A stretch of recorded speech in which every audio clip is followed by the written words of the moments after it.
अवधूत चिंतन श्री गुरुदेव दत्त। श्री स्वामी समर्थ महाराज की जय। तर आपण 10वा खंड जो आहे तो पूर्ण केला आणि एकादश खंडात 11व्या खंडाला आपण प्रारंभ करतोय। तिसरा अध्याय आणि 11वा खंड याचा आपण प्रारंभ करतोय।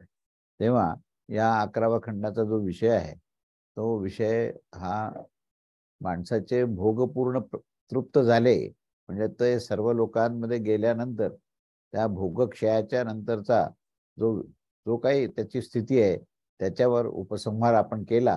आणि त्याच्यानंतर आता जो विषय आहे तो आदित्य रूप ब्रह्मतत्वाची स्वस्वरूपामध्ये स्थिती कशी आहे याचं वर्णन आहे।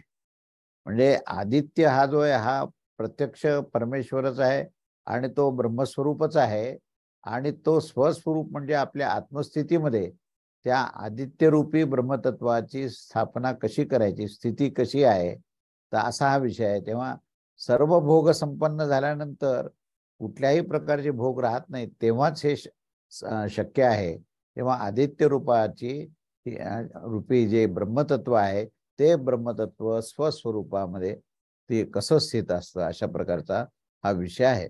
तेव्हा अशा प्रकारे उदय आणि अस्त यांच्याद्वारे आपण प्राण्याचे आपापले कर्मफल भोगासाठी जे काही अनुग्रहित करून त्यांचे कर्मफल भोगांचा जेव्हा संपूर्णपणे क्षय होतो तेव्हा असा क्षय झाल्यानंतर त्या प्राण्यांचे आपल्यामध्येच होणारी जी काही प्रक्रिया आहे आणि जे आत्मस्थितीमध्ये जाऊन ब्रह्मतत्वाचा तो अनुभव जो आहे त्याच्यावर हा उपसंहार आहे। म्हणजे उपसंहार झाल्यानंतरचा हा पुढचा विषय हा घेतलेला आहे। तेव्हा या विषयावर मंत्र असा आहे की अथ तत् ऊर्ध्व उदय आदित्य नैवो देता नास्तम मे तै कल एव मध्ये स्थाता तदेश श्लोक। तेव्हा याचा शब्दशः अर्थ असा आहे की त्यानंतर किंवा त्याच्या पश्चात तो ऊर्ध्वगती होऊन उदित झाल्यावर व पुन्हा न तर उदित होईल आणि न अस्त होईल अशा प्रकारे तो एकटाच मध्यस्थानावर स्थिर राहील अशा संबंधी हा श्लोक आहे। म्हणजे आता तो सूर्य जो आहे तो स्थिर झाला, तो ऊर्ध्व दिशेला आपल्या डोक्यावर तो बरोबर वर आहे आणि आता त्याचा अस्तही होणार नाही आणि त्याचा उदयही होणार नाही, तर तो मध्यस्थानावर स्थिर झालेला आहे। त्या स्थितीचा हा श्लोक आहे। तेव्हा याचा आशय असा आहे की या प्राण्यावर अनुग्रह करण्याच्या काळात आणि त्यानंतर ऊर्ध्वगत होऊन तो आपल्यातच उदित होऊन अर्थात ज्या प्राण्यावर तो अनुग्रह करण्यासाठी उदित होत असतो त्या प्राण्याच्या मध्ये तो आता उदित होणे किंवा अस्त होणे ह्या प्रक्रियेला तो पूर्णपणे थांबवतो आणि तो एकटाच असा तो अद्वितीय निरवय म्हणजे कुठल्याही अवयवाचा तिथे संबंध नाही, तो निर्गुण निराकार स्थितीमध्ये होऊन तो आदित्य जो आहे तो मध्यस्थानावर आपल्या डोक्याच्या ऊर्ध्व दिशेला मधोमध तो मध्यस्थानावर स्थिर होतो, स्थित होतो।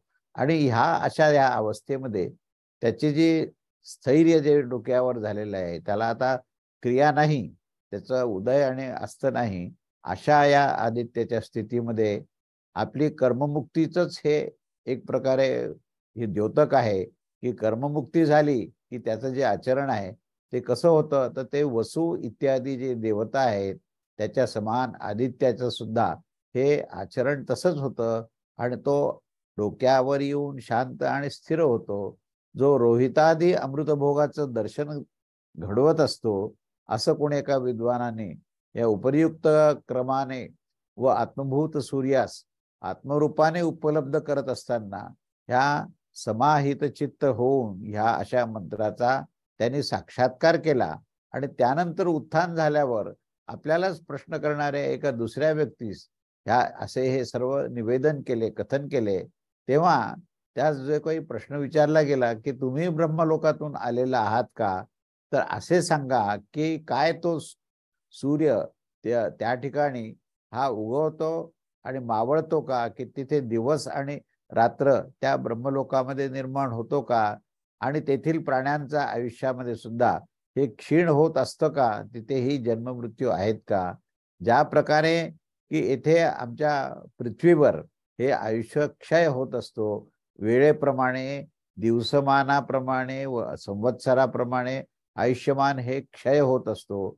तसं प्रश्न असा विचारलाय की त्या ब्रह्मलोकाच्या बद्दल तुम्ही सांगा. म्हणजे हे कोणाला प्रश्न विचारतोय की जे ब्रह्मलोकातून आगमन करून ह्या पृथ्वीवर आलेले आहेत असे ब्रह्मवेत्ता, आणि त्यांना ते त्यांचा काय अनुभव आहे याच्यावर ते प्रश्न विचारतात.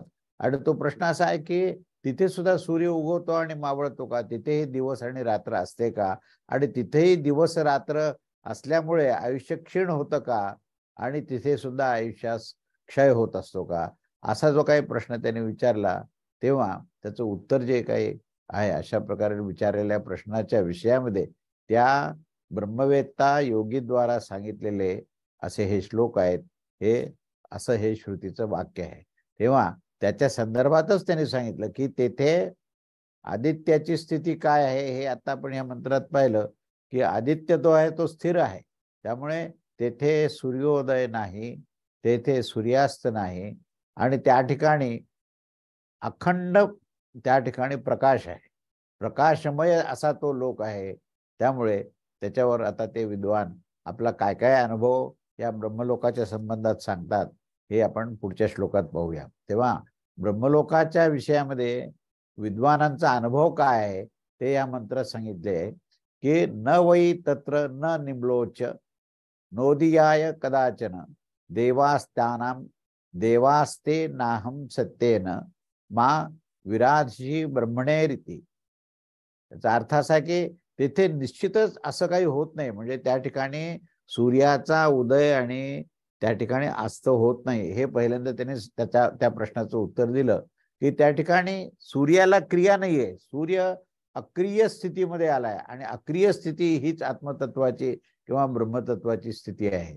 तेव्हा हे जे देवगण आहेत ते सत्याच्या द्वारे मी ब्रह्मतत्वाच्या विरुद्ध जाणार नाही, होणार नाही, असा जेव्हा संकल्प करून जेव्हा त्याचा विचार करतात तेव्हाच त्यांना आकलन होतं. कारण अन्यथा भोगवादी जे आहेत ते ब्रह्मतत्वाचं आकलन करण्याकरता अजिबात सक्षम नसतात.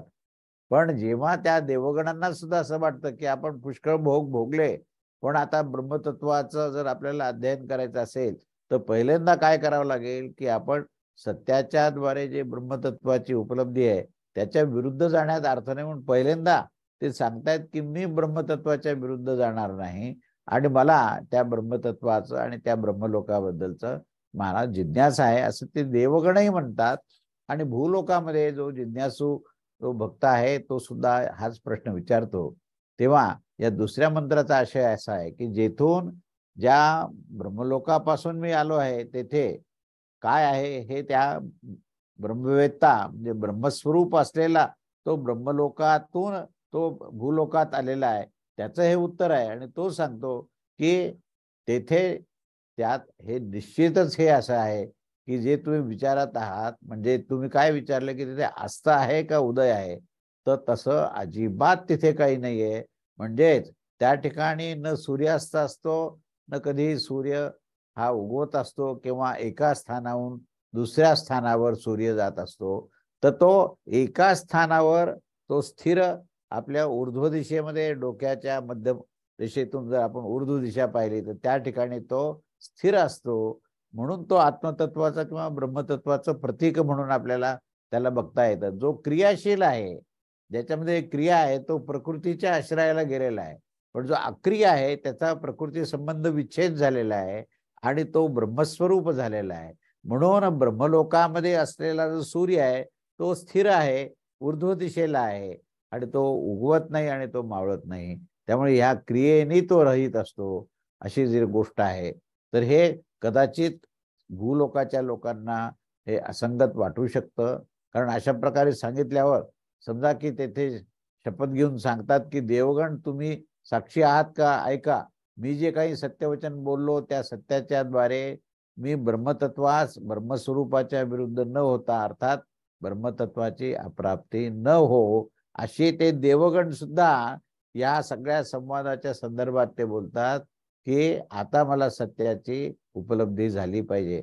म्हणजे काय, की त्या स्वर्गलोकात सुद्धा जाऊन सत्याची उपलब्धी होत नाही, तर भोगाची उपलब्धी होते. आणि मग जेव्हा त्यांना असं वाटतं की हे आपण भोग इतके वर्ष भोगले, पण अजून सत्य आपल्याला कळालं नाही. पृथ्वीवर सुद्धा जी मंडळी पुष्कळ धन कमवते, पुष्कळ त्यांना सत्ता मिळते, पैसा मिळतो, पुष्कळ भोग मिळतात, पण त्याच्यानंतर फार क्वचित अशी एखाद्या व्यक्तीमध्ये जिज्ञासा होते की इतकं सगळं मी भोगलं, परंतु मला अजूनही सत्याची प्रतीती झाली नाही. सत्य काय आहे हे मला कळतच नाही. कारण ज्याचा ज्याचा मी अनुभव घेतो ते ते नाशवंत आहे, त्यामुळे त्याला सत्य म्हणता येत नाही. आणि मग जे सत्य आहे त्याची प्रतीती होत नाही. अशा प्रकारची स्थिती आल्यानंतर ही जिज्ञासा होते. आणि मग खऱ्या अर्थाने त्याला जर सत्याची ब्रह्मतत्वाची उपलब्धी करायची असेल, तर त्याची अंतःकरणाची भूमिका त्यांनी ही धरणं आवश्यक आहे की मी ब्रह्मस्वरूपाच्या विरुद्ध होणार नाही. मला ब्रह्मतत्वाची अप्राप्ती न हो म्हणजे प्राप्ती हो, असा अर्थाचा हा मंत्र आहे.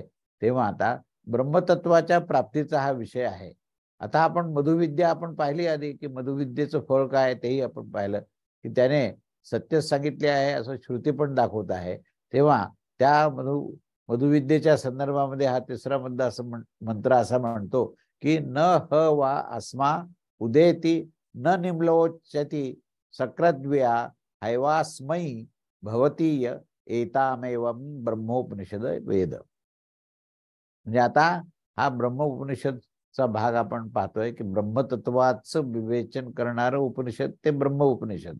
तेव्हा ह्या उपनिषदामध्ये आता ब्रह्मतत्वाची चर्चा सुरू झाली आहे की तिथे असं म्हणतात की जो अशा प्रकारे या ब्रह्म उपनिषदाचं आणि ह्या वेदरहस्यास जाणत असतो, त्याच्यासाठीच न तर सूर्याचा उदय होतो आणि न त्याचा अस्त होत असतो. अर्थात त्याच्यासाठी नेहमीच दिवस असतो. हे सगळं जे सांगितलंय हे प्रतिकात्मक आहे. जिथे अखंड प्रकाश आहे तिथे अखंड ज्ञान आहे. म्हणजे प्रकाश इथे ज्ञानाचं रूप धारण करतं आणि सूर्याची स्थिरता त्याला ब्रह्मतत्वाचं ते रूपकात्मक प्रतीक आहे असं आपल्याला त्याला म्हणता येईल. तेव्हा जो वेदरहस्यास जाणतो, जो ब्रह्मतत्वाच्या रहस्यास जाणतो, त्याच्यासाठी सूर्याचा उदयही होत नाही आणि सूर्याचा अस्तही होत नाही. तर अखंड तो दिवस असतो आणि अखंड प्रकाश असतो. म्हणजे तो जो काही सिद्ध पुरुष आहे त्याच्या अनुभवामध्ये अखंड ज्ञानाची प्राप्ती आहे आणि तो अखंड स्थिर आहे. तो कुठल्याही क्रियेमध्ये लिप्त नाही, हा त्याचा अर्थ आहे. अक्रिय म्हणजे काय? क्रियेत लिप्त न असलेला तो अक्रिय, असा तो ब्रह्मस्वरूप झालेला असतो. तेव्हा या तिसऱ्या मंत्राचा जो आशय आहे तो असा आहे की याचा अर्थात उपयुक्त ब्रह्मवेत्यासाठी असं म्हटलेलं आहे की त्या ब्रह्मवेत्यासाठी न तर सूर्याचा उदय आहे आणि न सूर्याचा अस्त आहे, तर त्या ब्रह्मवेत्यासाठी सक्रत दिवा म्हणजे सर्वदा दिवसच असतो. कारण की तो स्वयंच प्रकाश स्वरूप आहे. आता याच्यामध्ये ही किती सुंदर गोष्ट सांगितली. सूर्य हा डोक्यावर स्थिर आहे याचा एक त्यांनी वेगळ्या प्रकारचा अर्थ सांगितला आहे की तो स्वतः ब्रह्मस्वरूप होतो, म्हणजेच प्रकाश स्वरूप होतो. तेव्हा त्याला वेगळ्या उजेडाची आवश्यकता नाही. त्याला वेगळा असा परप्रकाशात तो परप्रकाशी नसतो की इतरांच्या प्रकाशाने तो प्रकाशित होणारा, म्हणजे इतरांनी दिलेल्या ज्ञानाने ज्ञानी होणारा असा तो नसतो. तर तो स्वयंप्रकाशी आहे. तो स्वयंस्वरूप हे ज्ञानस्वरूप झालेला असा आहे आणि म्हणून त्याला अन्य गोष्टीची जी प्रकाश देणारी गोष्ट आहे अशा प्रकारे कशाची त्याला आवश्यकता नसते. म्हणून असा प्रश्न केल्यावर तो म्हणतो की या उपयुक्त ब्रह्म उपनिषदामध्ये वेदरहस्यास जो जाणत असतो तो शास्त्राद्वारे वंशाधित्रय म्हणजे अमृताच्या बरोबर वस्तू जी इत्यादीचा संबंध आणि जे काही आम्ही सांगितले आहे त्याला त्या प्रकारे जो जाणत असतो. म्हणजे आता हे जे विवेचन केलं त्यामध्ये त्या सूर्याचं स्थैर्य, अक्रिय अवस्था आणि अखंड प्रकाश याच्यामध्ये अखंड ज्ञान स्वरूपता ज्याला प्राप्त झालेली आहे, तर त्या संदर्भात हे सगळं विवेचन आहे. तेव्हा त्याचं तात्पर्य असं आहे की ते जे विद्वान आहेत ते उदय आणि अस्तरूप काळापासून अपरिच्छेद्य म्हणजे ते त्याच्यापासून सर्वतोपरी अलिप्त आहेत आणि ते नित्य, अजन्मा, अमरतत्व जे ब्रह्मस्वरूप आहे त्या ब्रह्माशीच ते एकरूप झालेले आहेत. अशा प्रकारचं हे वर्णन इथे आपण पाहतो. आणि ब्रह्मतत्वाची उपलब्धी ब्रह्मलोकामध्ये झाल्यानंतर काय स्थिती आहे, ती स्थिती त्या ब्रह्मलोकातून आलेला तो ब्रह्मवेत्ता आहे तो ह्याचं वर्णन करतोय. तर ते वर्णन हे आपल्या दृष्टीने अतिशय महत्वाचं आहे. तेव्हा आपण जेव्हा ब्रह्मस्वरूप होऊ तेव्हा आपल्याला काय नेमका अनुभव यायला पाहिजे, तर आपल्याकरता रात्र नाही आणि दिवस नाही, तर आपण अखंड प्रकाशस्वरूप, अखंड ज्ञानस्वरूप होऊ. आणि अखंड ज्ञानस्वरूपता आणि प्रकाश स्वरूपता जी आहे तेच ब्रह्मतत्वाच्या एकरूपतेचं हे प्रतीक आहे. तेव्हा ब्रह्मतत्वाचा ज्यावेळेस तुम्हाला एकरूपतेचा प्रत्यक्ष अनुभव मिळेल त्यावेळेस तुम्ही स्वयंप्रकाशी व्हाल, हा त्याचा पूर्णपणे अर्थ आहे. आता पुढे जे आहे ते हे सगळं तत्व जे आहे, हे तत्व, हे ज्ञान जे आहे हे परंपरेने कसं आलं त्या संदर्भात आता पुढे सांगतात. म्हणजे संप्रदाय परंपरा ही पुढच्या मंत्रापासून सांगितली आहे. तेव्हा चौथा मंत्र असा आहे की तद्धै तद ब्रह्मा प्रजापते उवाच प्रजापतीर मनवे मनुहु प्रजाभ्यांस सद्धैत दुद्दाल काया कायारुणये ज्येष्ठाय पुत्राय पिता ब्रह्म प्रोवाच. म्हणजे हे जे मधुज्ञान जे आहे ते ब्रह्मतत्वाच्या संदर्भातलंच आहे आणि ते परंपरेने आलेलं आहे. तेव्हा हे मधुज्ञान म्हणजेच ब्रह्मतत्वाचं ज्ञान जे आहे ते ब्रह्मदेवाने विराट प्रजापतीस सांगितले. विराट रूपामध्ये जो प्रजापती आहे तो ब्रह्मदेवाचाच आविष्कार आहे. तर त्या आपल्या त्या आविष्कारालाच म्हणजे विराट रूप जे ज्याला आपण म्हणू त्या विराट रूप प्रजापतीला ह्या ब्रह्माने हे मधुज्ञान म्हणजे ब्रह्मज्ञान सांगितलं होतं. आणि प्रजापतीने पुढे हे मनूस सांगितलं. मनूने प्रजावर्गाच्या प्रती सांगितले आणि पुढे ह्याच परंपरेने पुढे येत येत आपला ज्येष्ठ पुत्र अरुणानंदन हा उद्दालक, म्हणजे उद्दालकाचा आपण संदर्भ पाहिला आधीचा, हा अरुण ऋषीचा मुलगा आहे आणि तो मोठा ज्येष्ठ पुत्र आहे. तर त्या ज्येष्ठ पुत्राला ही मधुविद्या ही अरुणाने सांगितली आणि मग त्याच्या पित्याने या ब्रह्मविज्ञानाचा पुढे उपदेश केला. असं ही ती संप्रदाय परंपरा ही ब्रह्मतत्वाच्या वर्णनाची ह्या परंपरेने मग ही पृथ्वीवर कशी आली आणि पृथ्वीवर त्याचा प्रचार कसा झाला याचा हा इतिहास या ठिकाणी सांगितलाय. तेव्हा या चतुर्थ मंत्राचा जो आशय आहे तो असा आहे की ते हे जे काही मधुज्ञान होते ते ब्रह्मा हिरण्यगर्भाने, म्हणजे ब्रह्मा जो आहे तो कुठे आहे, तो हिरण्यगर्भात आहे. आणि पुत्ररूप त्याचा कुठे आहे तर तो विराट प्रजापतीमध्ये.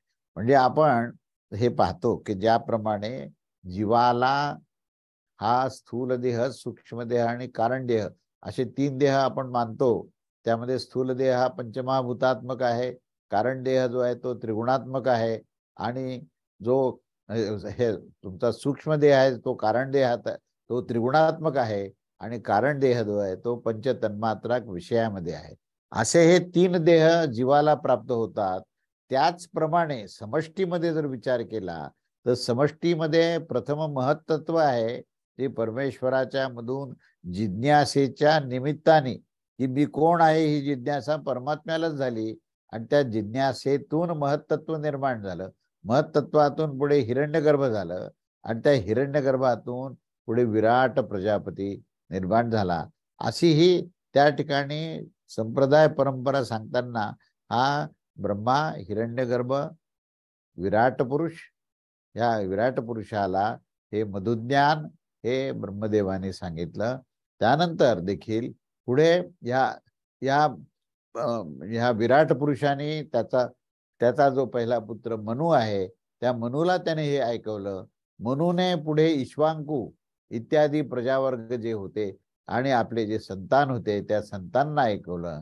आणि अशा प्रकारे ही विद्या म्हणजे ब्रह्मादी विशिष्ट परंपरेने आलेली ही विद्या आहे असे सांगून श्रुती या विद्येची स्तुती करत आहे. इतकंच नव्हे तर हे मधुज्ञान जे आहे ते अरुणपुत्र उद्दालक याला अर्थात हे ब्रह्मविज्ञान त्याच्या पित्याने आपल्या ह्या ज्येष्ठ पुत्रास ऐकवले. असे हे ब्रह्मविज्ञान ह्या संप्रदाय परंपरेने हे प्राप्त होत गेलं. तेव्हा याच्या पुढे आता हे सांगतात की हे कसं कसं प्राप्त झालं त्याचा विस्तार सांगतात. मंत्र 5वा, इदम वाव त ज्येष्ठाय पुत्राय पिता ब्रह्म प्रब्रूयात प्रणयाय वंते वासिने.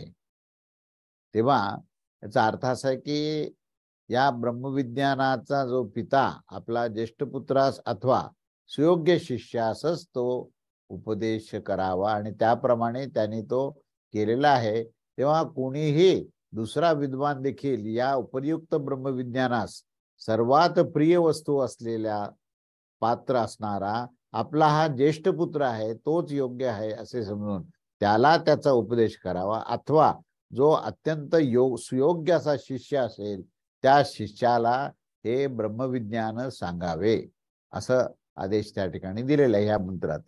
त्यानंतर पुढचा मंत्र जो आहे तो नान्यस्मै कस्मै चनम यद्यप्यस्मा इमामद्भिः परिग्रहताम धनस्य पूर्णा सद्या देत देव ततो भूय इत्येत देव ततो भूय इति. म्हणजे या सगळ्या मंत्राचा अर्थ असा की ही विद्या इतर जी अयोग्य लोक आहेत त्यांना कोणालाही दाखवू नये किंवा देऊ नये. तर ह्या आचार्यास ह्या समुद्र परिवेष्टित आणि धनाने परिपूर्ण संपूर्ण जी पृथ्वी आहे ती पृथ्वी जरी त्याला तुम्हाला देण्याचं ते कोणी आमिष दाखवलं तरी देखील अन्य कोणत्याही ज्या अयोग्य व्यक्तीस या विद्येचा उपदेश करू नये, कारण की त्याच्यापेक्षा श्रेष्ठ असं ह्या विश्वामध्ये दुसरं काही नाही. सर्वश्रेष्ठ जर काय असेल तर ही ब्रह्मविद्या आहे, ब्रह्मविज्ञान आहे. आणि या ब्रह्मविज्ञानाला सहजासहजी जे अयोग्य लोक आहेत ज्यांना त्याच्यावर फक्त तर्क करायचा आहे आणि ज्याला हे म्हणजे त्याचं आकलनच ज्याच्यामध्ये होऊ शकत नाही, तर तिथे या विद्येचा व्यर्थ हा अपव्यय करू नये. आणि म्हणून या ठिकाणी पुन्हा एकदा असं सांगितलंय की या ठिकाणी अन्य कोणासही हे उपदेश करू नये सांगून श्रुतीने सांगितले की आचार्य जे आहेत म्हणजे विद्या देणारे जे जे जे अधिकारी पुरुष आहेत त्यांनी विद्या शिकविणारे आधी अनेक विद्यादानास पात्र असणाऱ्यापैकी केवळ ज्येष्ठ पुत्र व योग्य शिष्य यांच्यासाठीच हे विद्या द्यावी अशी आज्ञा श्रुतीने केलेली आहे. परंतु ह्या विद्येस पात्रांचा संकोच का केला जातो यावर श्रुती पुढे सांगते आहे की जर ह्या विद्येचं मूल्य हा बदला घेण्यासाठी कोणी पुरुष ह्या आचार्यास जलाने परिगृहित करेल, अर्थात समुद्राने घेरलेली आणि धनाने परिपूर्ण असलेल्या भोगांच्या सामुग्रीने जर तो संपन्न करेल किंवा संपूर्ण पृथ्वी जरी त्याने दान द्यायचं ठरवलं तरीही याचे मूल्यरूप बदला कोणताच होऊ शकत नाही, कारण की त्या दानाने देखील हे मधुविद्येचे ज्ञान हे अत्यंत श्रेष्ठ आहे. तेव्हा ही मधुविद्या म्हणजेच हे ब्रह्मविज्ञान हे सर्वश्रेष्ठ आहे हे सांगण्याचा प्रयत्न केलाय आणि ते योग्य अशा व्यक्तीलाच ते प्राप्त व्हावं, ते अधिक फल देणार आहे असं याचं तात्पर्य आहे. तेव्हा ह्याची द्विरुक्ती करून 2 वेळाला त्याचा उल्लेख करून या विद्येचा आदर व्यक्त केलाय आणि अशा प्रकारे हे छांदोग्य उपनिषदातील 3य अध्यायामधील 11 खंड भाष्य या ठिकाणी पूर्ण होत आहे आणि इथे 11वा खंड इथे पूर्ण झालेला आहे. त्याच्यानंतर आता 12वा खंड. 12वा खंडामध्ये आता विषय जो आहे तो ब्रह्मतत्वाचाच आहे आणि या ठिकाणी गायत्रीद्वारे ब्रह्म उपासना कशी करावी असा हा विषय घेतलेला आहे. तेव्हा अशा प्रकारे ब्रह्मविद्या जी आहे अत्यंत फलदायी आहे हे आपण पाहिलं आणि त्या कारणानेच अन्य प्रकाराने देखील त्याचं वर्णन केलं पाहिजे या उद्देशाने येथे गायत्री वा इत्यादी मंत्रांनी आरंभ केलेला आहे आणि त्या ठिकाणी मंत्राचा आरंभ करताना पुढे गायत्रीद्वारा हा ब्रह्मतत्वाचं निरूपण हे केलं गेलेलं आहे, कारण की नेती इत्यादी प्रकाराने हे विशेषाचे प्रतिषेध करत हे अनुभूत होणारा अविशेषरहित ब्रह्मतत्व कठीणपणे आकलनात येणारे असे आहे आणि अनेक छंदात असणाऱ्या देखील या प्राधान्याने हा जो गायत्री छंद आहे तो सर्वश्रेष्ठ आहे आणि त्या कारणानेच गायत्रीच्याच माध्यमातून हे ब्रह्मज्ञान जे आहे ते त्याच्याद्वारेच ग्रहण केल्या जाऊ शकते असा हा सिद्धांत मांडलेला आहे, तेव्हा गायत्री हा प्रमुख छंद आहे आणि त्या प्रमुख छंदाच्या माध्यमातूनच ब्रह्मतत्वाचं आकलन होऊ शकतं. म्हणून गायत्रीच्या द्वारे हा ब्रह्मज्ञानाचा जो सिद्धांत आहे तो आपल्याला उपलब्ध होऊ शकतो. जो सोमाहरण केल्याने किंवा अन्य छंदाच्या अक्षरात सुद्धा आणण्याने इतर छंदात तो व्याप्त राहिल्याने आणि सर्वच स्तवनात व्यापक असल्यामुळे देखील यज्ञामध्ये देखील गायत्रीची प्रधानता आहे. कारण ब्राह्मण हेच ब्राह्मणाचे सार हेच गायत्री आहे. म्हणजे गायत्रीमध्येच ब्राह्मण तत्व हे परिपूर्णपणे आहे आणि त्या कारणाने हे उपयुक्त जे ब्रह्मतत्व सांगितले आहे ते देखील हे मातेच्या समान, गुरुत्वाच्या समान आणि सर्वतोपरी सर्वश्रेष्ठ अशा प्रकारे ती गायत्री आहे. त्यामुळे गायत्री सोडून त्यापेक्षा उत्कृष्ट तर त्या अन्य कुठल्याही गोष्टीवर अवलंबून राहणे हे अनुचित आहे. त्यामुळे त्यातून ब्रह्मतत्व प्राप्त होणार नाही. ब्रह्मतत्वाची प्राप्ती ही गायत्रीच्याच माध्यमातून सहजतेने प्राप्त होईल असा हा सिद्धांत सांगितला आहे. कारण की त्यामध्ये लोकांचा जो आहे तो अत्यंत गौरव प्राप्त होतो हे प्रसिद्ध आहे आणि या कारणाने गायत्रीच्या द्वारेच ब्रह्मतत्वाचं निरूपण आता केल्या गेत आहे. तेव्हा आता या गायत्री ह्या विषयावर पुढे एक एक मंत्र आता आपण पाहूया. पहिला मंत्र, गायत्री वा इदम सर्वम भूतम यदिदम किंच वाग्वई गायत्री वाग्वा इदम सर्व भूत गायत्रीच त्रायतेच. आता ह्या मंत्राचं म्हणजे आता गायत्रीचं काय काय रहस्य आहे ते सांगायला सुरुवात केली आहे. तेव्हा आता या मंत्राचा अर्थ असा आहे की गायत्री हीच सर्व प्रकारे भूत प्राणीवर्गामध्ये ती ओतप्रोत भरलेली आहे. सर्व भूत मात्र, सर्व प्राणी मात्र ह्याच्यामध्ये केवळ गायत्रीच आहे. जे काही पण आपण स्थावर जंगम प्राणी आहेत आणि जे ते सर्वच्या सर्व जे आहेत ते गायत्रीच आहे. पुढे त्या गायत्रीचं वेगळं रूप सांगताना वाकच गायत्री आहे. वाक म्हणजे वाणी. वाणीमध्ये ओतप्रोत गायत्रीच भरलेली आहे आणि वाणी हेच सर्व काही प्राणी आहेत. वाणीच्या कारणाने प्राणीचं अस्तित्व आहे असं सांगितलंय. कारण की हीच गायत्री हे त्याचं गायन आहे, त्याचं गान आहे. म्हणजेच त्याचं नामोच्चारण करत असतं व त्याच्याच भयाने त्याचं रक्षण होत असतं. आता पहा या गायत्रीचे रहस्य काय काय सांगितले. या ठिकाणी 3-4 गोष्टी सांगितल्या आहेत की याच्यामध्ये गायत्री ही भूतमात्र आहे, सर्व प्राणीमार्ग आहे, सर्व स्थावर जंगम प्राणी जे आहेत ते ओतप्रोत गायत्रीनेच भरलेले आहेत आणि त्यानंतर वाणी ही सुद्धा गायत्रीच आहे आणि वाणीच्या निमित्तानेच सर्व प्राणी आहेत आणि ही गायत्री हे त्याचंच गायन आहे, त्याचंच नामोच्चारण आहे आणि त्या गायत्रीच्याच भयाने त्यांचं रक्षण होत असतं असं या मंत्राचा अर्थ आहे. तेव्हा याचा आशय असा आहे की गायत्री वै या पदामध्ये वै शब्द जो निश्चय अशा अर्थाचा आहे. हे समस्त भूत जे आहेत अर्थात हे जे काही स्थावर जंगम प्राणी आहेत ते सर्वच काही गायत्रीच आहेत आणि ती गायत्री तर केवळ छंद मात्र आहे. त्याचे सर्वभूत होणे तर संभव नसते अशी शंका व्यक्त केली आहे.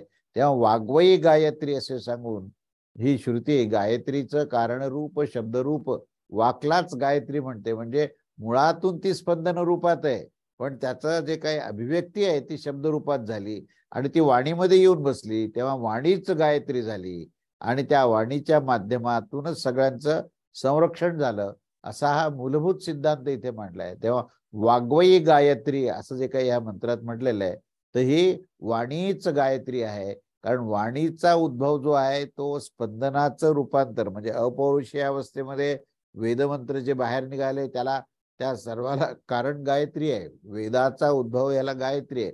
कारण गायत्री ही छंदरूपामध्ये स्पंदनात्मक आहे आणि हे जे स्पंदन आहेत ते श्रवणातून ती वाणीपर्यंत त्याचा प्रवास होतो आणि त्या प्रवासामध्ये हे स्पंदन म्हणजेच गायत्री आणि त्या गायत्रीमध्येच ते वेद आहेत आणि ते वेद जे आहेत ते जेव्हा आविष्कारात येतात तेव्हा वाणीच्या रूपात येतात आणि त्या कारणाने वाणी हीच गायत्री आहे. अशा पद्धतीने या ठिकाणी गायत्रीचं हे विस्तार रूप सांगितलंय. तेव्हा वाक हेच सर्व भूत समुदाय आहेत कारण शब्दरूप असलेले वाकच समस्त भूतांचे हे गान आहेत, म्हणजे शब्द आहेत, आणि त्याचा नामोल्लेख सुद्धा त्या वाणीनेच केला जातो. आपण पाहतो की पुष्कळ पशु असतात आणि त्या पशुला किंवा मेंढ्या आहेत, बकऱ्या आहेत, यांना हाकलणारे जे आपण पाहतो धनगर आहेत किंवा गुराखी आहेत, ते हे यांच्या मुखातून तुम्ही पाहिलं असेल की एक विशिष्ट प्रकारचे काही शब्द बाहेर निघतात आणि ती वाणी त्या सर्व प्राण्यांना कळते आणि ते प्राणी त्यांनी केलेल्या त्या उच्चाराने ते प्राणी त्याप्रमाणे आचरण करत असतात आणि त्या प्राण्यांवर जे नियंत्रण होतं तर ते शब्दरूपी त्या वाणीतून हे बाहेर पडतं आणि हे सर्व नियंत्रण जे आहे ते करणारी ही गायत्री आहे. त्यामुळे गौ हे गौ गाय आहे, हा अश्व आहे इत्यादी, आणि हेच त्राण आहे. या वाणीनेच त्याचं त्राण म्हणजे रक्षण होत असतं आणि ह्यापासूनच तो आता भिवू नकोस, आम्ही आहेत बरोबर इथे, तू काळजी करू नकोस, त्या वाणीतून त्याचा आश्वस्त त्याला केलं जातं की आम्ही आहोत इथे, आम्ही तुझं संरक्षण करतोय, तू काही भ्यायचं कारण नाही आणि तुला भय तरी का निर्माण होतं, इत्यादी गोष्ट जी आहे ती ह्या वाणीच्या माध्यमातून जे प्राण्याबरोबर संवाद होतात तर त्याचं जे सामर्थ्य आहे किंवा त्याच्यामुळे जे रक्षण होतं त्याचं मूलभूत कारण जे आहे ते गायत्री आहे. म्हणून ह्या सर्व वाक्याने सर्व बाजूने भयाची निवृत्ती होते आणि या वर्णाच्याच द्वारे मनुष्याचं सुद्धा रक्षण होतं. अशा प्रकारे वाणी जी प्राण्याचे गान आणि त्राण आहे ते गान आणि त्राण हे गायत्रीच्याच द्वारे तयार होतं. म्हणजे गाय आणि त्राण म्हणजे गाय म्हणजे जे तुम्हाला तुमचं सगळं शरीर आहे या सगळ्या शरीराचं त्राण म्हणजेच त्याचं रक्षण हे जे करणारी आहे ती गायत्री. आणि गायत्री शब्दाची व्युत्पत्ती सुद्धा याच पद्धतीची की ज्याच्यामुळे रक्षण होतं त्याला गायत्री असं म्हटलेलं आहे. तेव्हा रक्षण हा त्याचा अतिशय अविभाज्य असा भाग आहे. तेव्हा अशी ही गायत्री ह्या वाणीपासून भिन्न नाही, तर ती वाणी म्हणजेच ती गायत्री आहे. आणि गान आणि त्राण ह्याच्या कारणाने गायत्रीचं अस्तित्व आहे आणि हेच गायत्रीत्व आहे. गायत्रीचं विशेष म्हणजे गायत्रीपणा ज्याला म्हणता येईल, गायत्रीत्व ज्याला म्हणता येईल, तर ते त्याचा जो महत्वाचा भाग जो आहे तो गान आणि त्राण. म्हणजे त्या ठिकाणी आपण शब्दोच्चार करतो आणि त्या शब्दोच्चाराच्या कारणाने त्याचं संरक्षण होतं, त्यालाच गायत्री असं म्हटलंय. अशा रीतीने या पूर्ण मंत्रामध्ये गायत्रीचं संबंध रहस्य सांगितलंय आणि त्या गायत्रीचं रहस्यामध्ये ती शब्दरूपात वाणी रूपात कशी येते आणि त्याच्यामुळे संरक्षण कसं मिळतं याचं वर्णन ह्या आपण पहिल्या मंत्रात पाहिलं. आता दुसरा मंत्र आहे तो यावै सा गायत्रीम वाव सा एयम पृथ्वी व्यवसाय इदं सर्वं भूतं प्रतिष्ठतमे तामेव नाती शीयते. आता ही जी गायत्री आहे ना ती ती हीच आहे की जी की पृथ्वी आहे, कारण ह्यातच हे सर्व भूत स्थित आहेत आणि हिचेच ते कधीही अतिक्रमण करू शकत नाही. आता गायत्रीचा अजून कुठे कुठे म्हणजे त्याचा अस्तित्व आणि आविष्कार आहे हे सांगताना त्यांनी सांगितलं की ही जी पृथ्वी आहे, हा जो भूलोक आपण पाहतो, तर ह्या भूलोकाचं या पृथ्वीचं काय वैशिष्ट्य आहे, तर पंचमहाभूत या पृथ्वीमध्ये वस्ती त्यांची आहे आणि या पंचमहाभूताची निर्मितीच मुळातून गायत्रीतून झालेली आहे. त्यामुळे पृथ्वी मध्ये हे पंचमहाभूत आहेत, पंचमहाभूतामध्ये ही गायत्री आहे आणि म्हणून पृथ्वी ही सुद्धा गायत्रीचाच आविष्कार आहे. आणि म्हणून या पृथ्वीमधून हे भूत जे आहेत ते पंचमहाभूत जे आहेत त्याचं अतिक्रमण म्हणजे या पृथ्वीला सोडून ते जाऊच शकत नाही, हा त्याचा अर्थ आहे. म्हणून हे पंचमहाभूत आणि त्याच्यानी बनलेली ही पृथ्वी आणि त्या पृथ्वीमध्ये त्या पंचमहाभूताच्या निमित्ताने असलेलं ही गायत्री त्याचं पृथ्वीचं रक्षण करते आणि हे पंचमहाभूत त्याचा अविभाज्य असल्यामुळे त्याचं अतिक्रमण करत नाही, असा या मंत्राचा अर्थ आहे. तेव्हा त्याचा आशय असा आहे की तो जो काही लक्षण असणारे जे सर्वभूत गायत्री आहे ती हीच आहे की जी की ही पृथ्वी आहे. परंतु ही पृथ्वी कशा प्रकारची गायत्री आहे असा जर प्रश्न विचारला तर त्यावर दाखवतात की संपूर्ण प्राण्याचा यांच्याशी त्या कारणाने ही संबंध आहे. संबंध प्राण्यांना धारण करणारी ती धरती ती पृथ्वी आहे आणि म्हणून प्राण्यामध्ये ती गायत्री आहे.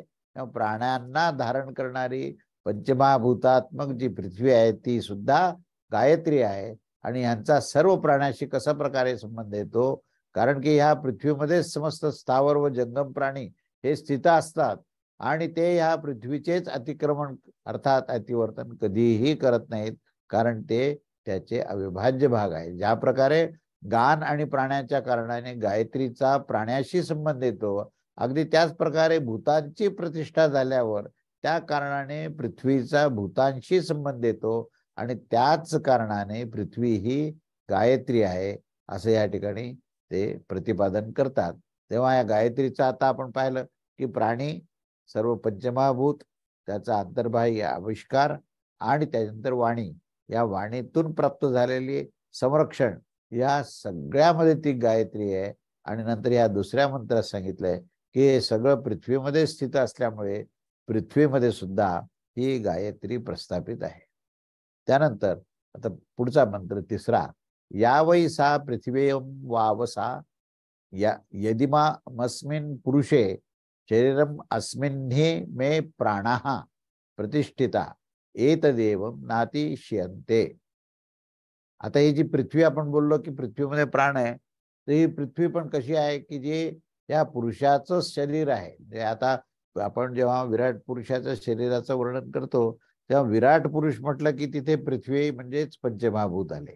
तेव्हा या पंचमहाभूताचं जे काही शरीर आहे बनतंय तर ते ह्या विराट पुरुषाचं शरीर आहे, कारण की ह्यातच ते प्राण पण स्थित आहेत आणि ते प्राण जे आहेत ते ह्या शरीराला सोडत नाहीत, कारण या शरीराच्या माध्यमातूनच हे जीवन चालू असतं. म्हणून ते प्राण तिथे आहेत आणि प्राणातच ही गायत्री प्रस्थापित असते.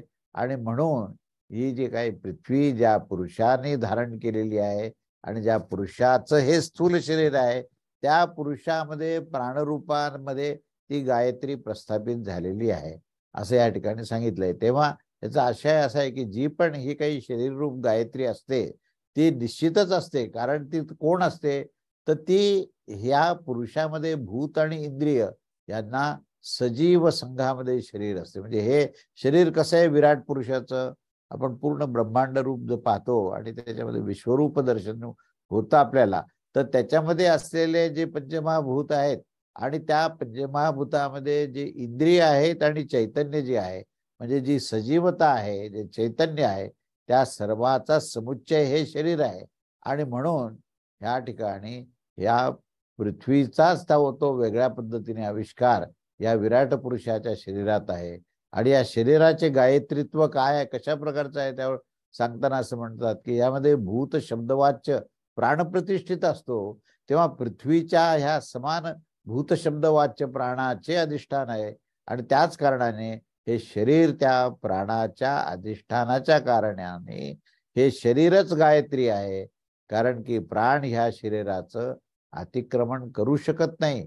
जोपर्यंत माणसामध्ये चैतन्य आणि जिवंतपणा आणि जीवन चालू आहे तोपर्यंत त्याच्या शरीरामध्ये ओतप्रोत पेशीमध्ये ती गायत्री प्रस्थापित झालेली आहे. आणि त्या गायत्रीचा आविष्कारच तो चैतन्य आहे, तो प्राण आहे. आणि तो प्राण जिवंतपणामध्ये शरीराचं अतिक्रमण कधीही करू शकत नाही, असे महत्वाचा सिद्धांत सांगितलाय. तेव्हा त्या विराट पुरुषाचं शरीर जे आहे ते शरीर म्हणजे केवळ पंचमहाभूत नाही, तर ते शरीर म्हणजे पंचमहाभूतामध्ये प्रस्थापित असणारा तो प्राण आहे. आणि जिथे जिथे प्राण हा शब्द आला त्या ठिकाणी गायत्री शब्द येतो. म्हणून गायत्री त्या शरीरामध्ये ओतप्रोत आहे, म्हणजे पूर्ण भरलेली आहे. आणि ती केवळ एखाद्या जीवाच्या देहामध्येच नाहीये, तर तो विराट पुरुषाचं वर्णन केलेलं आहे. या विराट पुरुषामध्ये सर्वत्र हे चैतन्य जे आपल्याला आढळतं तर त्याचं एकमेव कारण जे आहे तर ते गायत्री आहे, असा ह्या तिसऱ्या मंत्रामध्ये त्याचं वर्णन केलेलं आहे. म्हणजे या गायत्रीचं आपण विशाल पाहिलं सगळं वर्णन, ह्या वर्णनामध्ये आपल्याला असं स्पष्ट दिसतं की गायत्री ही सबंध ब्रह्मांड व्याप्त आहे आणि गायत्रीमुळेच चैतन्य प्रस्थापित होतं. नव्हे नव्हे चैतन्य म्हणजेच गायत्री आहे. आणि त्या गायत्रीनेच त्याचं संरक्षण होतं. म्हणजे त्या ठिकाणी गाय आणि त्राण, त्राण म्हणजे संरक्षण आणि गाय म्हणजे पंचमहाभूतात्मक जे सर्व अवयव इंद्रिय आहेत, त्या इंद्रियांचं रक्षण करणारी जे चैतन्य आहे, जे प्राणरूप आहे, तीच गायत्री आहे. तेव्हा इथे आपण थांबूया. तिसरा मंत्र आपण 12व्या खंडातला केला. पुढच्या वेळेस चौथा मंत्र आपण घेऊ आणि त्या पुढचा गायत्रीचं आपण वर्णन पाहूया. अवधूत चिंतन. श्री गुरुदेव दत्त. श्री स्वामी समर्थ महाराज की जय.